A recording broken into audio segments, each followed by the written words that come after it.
How many times have I been emailed or tweeted or everything in between as to what is the real story about the brown M&Ms? Many years ago, it was part of the Van Halen contract as we toured through the arenas in the 80s that there would be no brown M&Ms found in the backstage area, or the promoter would forfeit the entire show at full pay. This was touted wildly and widely as simple rock star misdemeanor excess and being abusive of others simply because we could. And who am I to get in the way of a good rumor? Please, come in, sit down, make yourself at home. I did. In fact, the reality is quite different.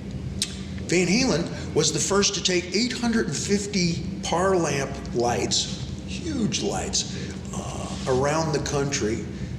It was, at the time, it was the biggest production ever. And getting it in and out of older buildings like the Spectrum in Philadelphia, where the hockey team played, or Maple Leaf Gardens. These places were built in the 50s, the 60s, and 70s, and they didn't have even the doorways of the loading docks to accommodate a super forward-thinking, gigantor epic-sized Van Halen production.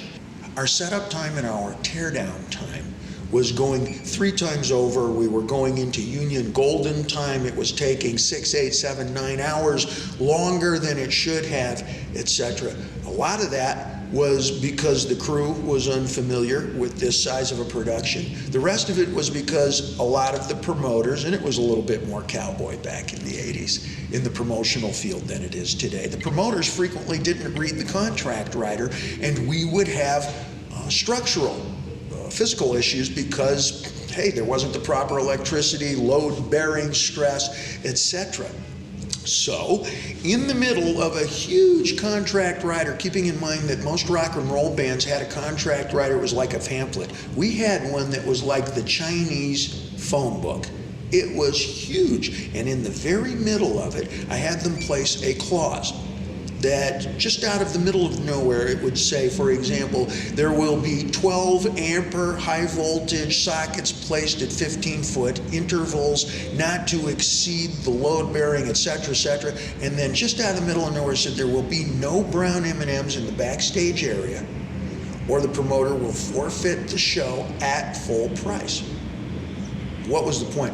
If I came backstage, having been one of the architects of this lighting and staging design, and I saw brown M&Ms on the catering table, then guaranteed the promoter had not read the contract writer, and we had to do a serious line check, because frequently we had danger issues or accidental issues. It's only recently that they had the stage fall in on a country act outdoors. Somebody else had the video screen fall in on them just recently, a very popular act at an indoors gig. It happens all the time, so take it serious.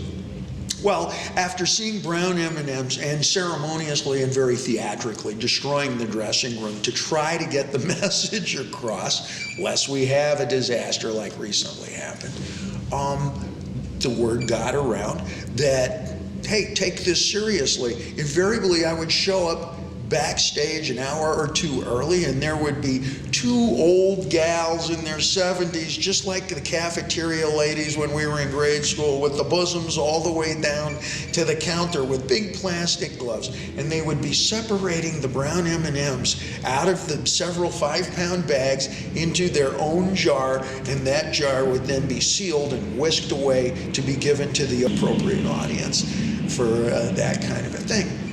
The ultimate happened when we play, I believe, it was New Mexico, Santa Fe, something like this. We came in and their new building had just installed a brand new basketball rubberized surface, you know, where they melt down basketballs and then they pour the rubber all over the floor. It's a nice squishy bouncy floor. They had a brand new gym for the team, and the promoter had not read all of the physical requirements in the contract, and our super heavy stage sank about 6.5 inches into their brand new rubberized floor.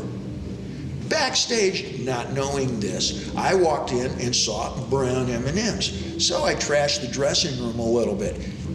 Basic cost, probably about $200 worth of food fight and a torn cushion with plenty of feathers for effect. However, the sinking of the stage into the rubberized floor, pursuant to the promoter's mismanagement of reading not the contract, did something like $470,000 worth of damage. Cut to the media mulching machine, who reported this as David Lee Roth discovered brown M&Ms in his dressing room and trashed the dressing room, causing close to $500,000 worth of damage. Again, who am I to get in the way of a great rumor? Howdy, Dave Roth.